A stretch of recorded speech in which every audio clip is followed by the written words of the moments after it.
चलिए मान लेते हैं कि हमारे पास कुछ दो ऐसे लाइंस हैं, कुछ दो ऐसे लाइंस जो कि कभी इंटरसेक्ट नहीं करते, कभी इंटरसेक्ट नहीं कर रहे हैं। ये दोनों लाइंस ये ऐसे ही चलते जा रहे हैं और ये सेम प्लेन पर हैं। और इस टाइम पे ये प्लेन जो है हमारा कंप्यूटर स्क्रीन है, तो ये सेम प्लेन पे है और ये कभी भी एक दूसरे को इंटरसेक्ट नहीं करते। तो ऐसे लाइंस को हम लोग पैरेलल लाइंस बोलते हैं। पैरेलल लाइंस जो कि सेम प्लेन पे होते हैं और कभी इंटरसेक्ट नहीं करते हैं। Never intersect, never intersect. ये लाइन इस तरफ बढ़ती जा रही है, ये इस तरफ बढ़ती जा रही है, ये इधर कहीं, ये इधर कहीं जाते जा रहा है। अगर हम दोनों लाइंस पे एक ऐसा एरो खींच दें तो ये शो करेगा कि ये दोनों लाइंस आपस में पैरेलल हैं। और अगर आपने एक एरो यूज कर लिया है तो आप चाहे तो यहाँ पे दो एरो भी यूज कर सकते हैं और शो कर सकते हैं कि ये दोनों लाइंस आपस में पैरेलल हो जाएंगे। अब एक सिचुएशन इमेजिन करते हैं जब इन दोनों लाइंस को एक तीसरा लाइन इंटरसेक्ट करता है, कुछ ऐसे। ये लाइन जो इन दोनों लाइंस को इंटरसेक्ट करता है ट्रांसवर्सल कहलाता है, क्योंकि ये दोनों लाइंस को ट्रांसवर्स कर रहा है, दोनों लाइंस को काट रहा है। तो ये जो लाइन होगा ये इन दोनों पैरेलल लाइंस का ट्रांसवर्सल कहलाएगा, ट्रांसवर्सल। अब इस वीडियो में हम देखेंगे कि जब इस लाइन ने इन दोनों लाइंस को इंटरसेक्ट किया तो काफी सारे एंगल्स का फॉर्मेशन हुआ। ये इधर ये वाला और ये वाला। तो इन सारे एंगल्स में क्या कोई रिलेशन होगा, और अगर होगा तो हम उसको कैसे रिलेट करेंगे एक दूसरे से, ये हम इस वीडियो में देखते हैं। एक चीज तो मैं डायरेक्टली यहां पे देख के बता सकता हूं कि ये जो एंगल है ये एंगल इस एंगल के इक्वल होगा, क्योंकि ये दोनों वर्टिकली ऑपोजिट एंगल्स हो जाएंगे। उसी तरीके से ये वाला एंगल इस वाले एंगल के बराबर हो जाएगा। इसको मैं ऐसे शो करते हैं, यहां पे हम दो लाइंस बना देंगे और इधर भी, जिससे ये शो करेगा कि ये दोनों एंगल्स आपस में बराबर हैं। और रीजन आपको पता ही है, क्योंकि ये दोनों वर्टिकली ऑपोजिट एंगल्स हैं। सेम केस यहां भी हो जाएगा। यहां पे जो ये दोनों एंगल्स होंगे, ये एंगल इस एंगल के बराबर हो जाएगा, क्योंकि दोनों वर्टिकली ऑपोजिट एंगल्स हैं। और सिमिलरली ये एंगल, ये वाला एंगल इस एंगल के बराबर हो जाएगा, क्योंकि दोनों वर्टिकली ऑपोजिट एंगल्स हैं। अब हमें देखना है कि इनमें से कोई एंगल को हम कैसे इनमें से किसी एंगल के साथ रिलेट कर सकते हैं। तो वो करने से पहले हम इसकी पहले जल्दी से नेमिंग कर देते हैं। अब अगर मैं आपसे बोलूं कि एंगल ई क्यू बी और एंगल ई पी डी, यानी कि ये वाला एंगल और ये वाला एंगल, क्या ये दोनों एंगल्स आपस में इक्वल होंगे? देख के तो मुझे लग रहा है कि हाँ, दोनों इक्वल होने चाहिए, लेकिन देख लेते हैं कि वो इक्वल है या नहीं। हम क्या करेंगे, इसको यहां से हम थोड़ा कट करते हैं और कोशिश करते हैं इसके ऊपर ओवरलैप करवाने का। तो जैसा कि आपको दिख रहा है कि ये दोनों angles, angle E Q B और angle E P D exactly superimpose होगा एक दूसरे के ऊपर, जिसे हम कह सकते हैं कि ये दोनों एंगल्स एकदम इक्वल हैं। अब हम अपने पुराने सिचुएशन पे आते हैं। ये था हमारा इनिशियल सिचुएशन। इन दोनों एंगल्स को हम लोग कॉरेस्पॉन्डिंग एंगल्स बोलते हैं। Corresponding angles. और जस्ट अभी हमने देखा कि ये दोनों एंगल्स आपस में इक्वल होंगे। इसको हम प्रैक्टिकली ऐसे करके देख सकते हैं। आप चाहे तो प्रोट्रैक्टर लेके ये एंगल मेजर कर सकते हैं और आप देखिएगा कि ये वाला एंगल भी उस एंगल के इक्वल आएगा। इस फैक्ट को कि दोनों कॉरेस्पॉन्डिंग एंगल्स इक्वल होते हैं, हम इस फैक्ट को कहते हैं कॉरेस्पॉन्डिंग एंगल एक्सियम।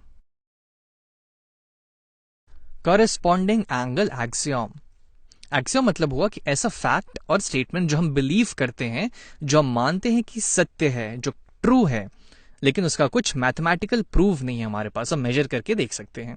अब यहाँ पे दो क्वेश्चंस उठ सकते हैं कि कॉरेस्पॉन्डिंग एंगल्स हम बोलेंगे किस किस एंगल को, और दूसरी चीज कि कॉरेस्पॉन्डिंग एंगल एक्सियम का आखिर यूज क्या है।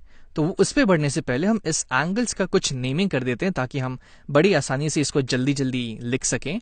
तो मान लेते हैं ये हमारा एंगल 1 2 3 4, ये है हमारा 5 6 7 8। अब एंगल 1 और एंगल 5 कॉरेस्पॉन्डिंग एंगल्स हो गए। अब आप इनको ध्यान से आइडेंटिफाई कीजिए कि हमने किन दोनों एंगल्स को कॉरेस्पॉन्डिंग एंगल्स बोला। तो कॉरेस्पॉन्डिंग एंगल्स का मतलब हुआ वो एंगल्स जो ट्रांसवर्सल और दोनों लाइंस के बीच में बने और जिनका रिलेटिव पोजीशन सेम हो। मतलब क्या, एंगल 1 और एंगल 5 को देख लीजिए। एंगल 1 जो है इस लाइन के टॉप राइट साइड में है, एंगल 5 इस लाइन के टॉप राइट साइड में है, एंगल 4 इस लाइन के राइट साइड के डाउन में है, ये इसके राइट साइड के डाउन में है। तो 4 और 8 कॉरेस्पॉन्डिंग एंगल्स हो गए। वैसे ही एंगल 3 और 7, एंगल 2 और एंगल 6, ये सारे कॉरेस्पॉन्डिंग एंगल्स हैं। और इस बात पे आप पक्के से ध्यान दें कि कॉरेस्पॉन्डिंग एंगल्स को आइडेंटिफाई करना बहुत जरूरी है। तो यहां पे अगर मैं लिख दूं एंगल 1 और एंगल 5 कॉरेस्पॉन्डिंग एंगल्स हैं, एंगल 4 और एंगल 8 कॉरेस्पॉन्डिंग एंगल्स हैं, एंगल 2 और एंगल 6 कॉरेस्पॉन्डिंग एंगल्स हैं, और एंगल 3 और एंगल 7 भी कॉरेस्पॉन्डिंग एंगल्स हैं। और जैसा हमने देखा कॉरेस्पॉन्डिंग एंगल एक्सियोम में कि सारे कॉरेस्पॉन्डिंग एंगल्स इक्वल होते हैं। और आपको यकीन नहीं आता तो हम फिर से इस एक्सपेरिमेंट को कर सकते हैं कि हम यहां से इसको कट कर लेते हैं। इस पोर्शन को अगर हम कट करें और इसको अगर मैं इस पे ओवरलैप करूं तो आप देख सकते हैं बड़ी आसानी से कि कैसे 1 और 5 इक्वल हैं, 2 और 6 इक्वल हैं, 4 और 8 इक्वल है, और 3 और एंगल 7 भी इक्वल है। तो सारे कॉरेस्पॉन्डिंग एंगल्स आपस में इक्वल हो गए। अब हम ओरिजिनल सिचुएशन पे आते हैं। तो अब हम रिलेट करना शुरू करते हैं कि कौन कौन से एंगल आपस में इक्वल होंगे। उसके लिए सबसे पहले हम यहां से अपनी स्क्रीन साफ कर लेते हैं। तो हमने देखा था कि एंगल 1 जो है वो एंगल 3 के बराबर हो गया, वर्टिकली ऑपोजिट एंगल्स। यहां पे मैं लिख देता हूं इसका रीजन क्या है, क्योंकि वो दोनों हैं वर्टिकली ऑपोजिट एंगल्स। एंगल 3 जो है एंगल 7 के बराबर है। क्यों? क्योंकि वो है कॉरेस्पॉन्डिंग एंगल्स। ये जो है एंगल 7 के बराबर है। अब इसका रीजन क्या हुआ, क्योंकि एंगल 3 और एंगल 7 है वो है कॉरेस्पॉन्डिंग एंगल्स। इसको मैंने शॉर्ट में लिख दिया है कॉरेस्पॉन्डिंग एंगल्स। एंगल 7 जो है एंगल 5 के बराबर है, फिर से वर्टिकली ऑपोजिट एंगल होने की वजह से। तो ये हो जाएगा एंगल 5 के बराबर, और इसका रीजन होगा क्योंकि ये है वर्टिकली ऑपोजिट एंगल्स। तो ये चारों एंगल्स आपस में इक्वल हो जाएंगे। दूसरी चीज पे आते हैं। तो हम यहां से लिख सकते हैं कि एंगल 2 जो है एंगल 2 होगा एंगल 4 के बराबर। ऐसा क्यों? क्योंकि एंगल 2 और एंगल 4 है हमारे वर्टिकली ऑपोजिट एंगल्स। एंगल 4 जो है वो एंगल 8 के बराबर है, क्योंकि दोनों कॉरेस्पॉन्डिंग एंगल्स हैं। Angle 4 is equal to angle 8, क्योंकि दोनों आपस में कॉरेस्पॉन्डिंग एंगल्स हो जाएंगे, कॉरेस्पॉन्डिंग एंगल्स। और एंगल 8 जो है वो एंगल 6 के बराबर है। This is equal to angle 6। क्यों? क्योंकि दोनों फिर से वर्टिकली ऑपोजिट एंगल्स बन जाएंगे। तो ये चारों एंगल्स आपस में इक्वल होंगे। तो अब हम सेम कलर में मार्क कर देते हैं जो जो एंगल्स इक्वल हैं। आई थिंक आपको इसको देख के एक आइडिया लग रहा होगा कि कौन सा एंगल किस एंगल के बराबर है। अब यहां से मैं डायरेक्टली कह सकता हूं कि एंगल 3 एंगल 5 के बराबर हो गया, एंगल 4 एंगल 6 के बराबर हो गया। एंगल 3 और एंगल 5 आपस में बराबर हो गए। ये मैं आपको इसलिए बता रहा हूं क्योंकि इनका एक हम स्पेशल नेम दे देते हैं। इन्हें हम कह देते हैं, इसको मैं थोड़ा सा इसको नीचे करके थोड़ा सा स्पेस बना लेते हैं। एंगल 3 और एंगल 5 इक्वल है, तो इनको हम डायरेक्टली कह सकते हैं alternate interior angles. Alternate interior angles क्या हुआ कि दोनों लाइंस और ट्रांसवर्सल के बीच में वो दोनों एंगल्स जो कि अंदर की तरफ हो और ऑपोजिट डायरेक्शंस में हो, तो वो ऑल्टरनेट इंटीरियर एंगल्स होंगे और वो इक्वल होंगे। और आप जानते हैं क्यों। उसी तरीके से एंगल 4 और एंगल 6 भी ऑल्टरनेट इंटीरियर एंगल्स कहलाएंगे। ऑल्टरनेट इंटीरियर एंगल्स और वो आपस में इक्वल हैं। आपको बस ये जानने की जरूरत है कि कौन सारे एंगल्स इक्वल हैं। नेमिंग का पार्ट तो खैर ठीक है, वो तो हम बाद में भी देख लेंगे, लेकिन ज्यादा जरूरी यहां पे ये जानना है कि कौन से एंगल्स इक्वल हैं। अब एक छोटी सी ध्यान देने वाली चीज ये है कि मुझे पता है कि एंगल 4 जो है वो एंगल 8 के बराबर है, क्योंकि दोनों कॉरेस्पॉन्डिंग एंगल्स हैं।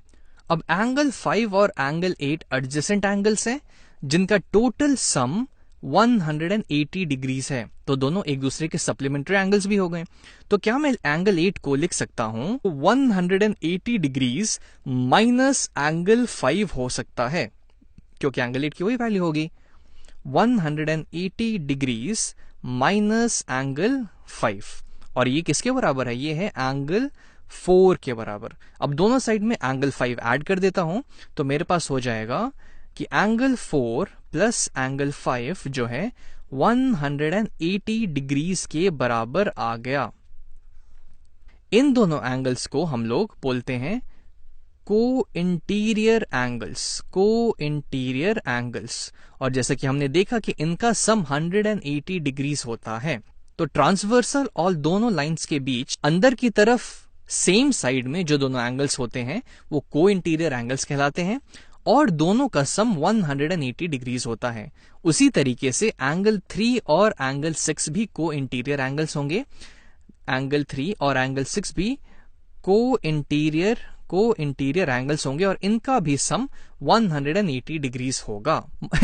इसको थोड़ा और आप घुमा फिरा दें तो ऐसे लिख सकते हैं कि एंगल 4 जो है वो है एंगल 2 के बराबर, वर्टिकली ऑपोजिट एंगल्स, तो यहां से आ जाएगा एंगल 2, और एंगल 5 जो है वो है एंगल 7 के बराबर, तो ये हो जाएगा एंगल 7, और इसकी वैल्यू भी सेम 180 डिग्रीज आ गई।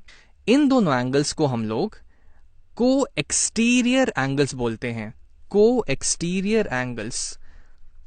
Exterior angles. उसी तरीके से एंगल 1 और एंगल 8 भी को एक्सटीरियर एंगल्स होंगे, और उनका सम 180 डिग्रीज हो जाएगा।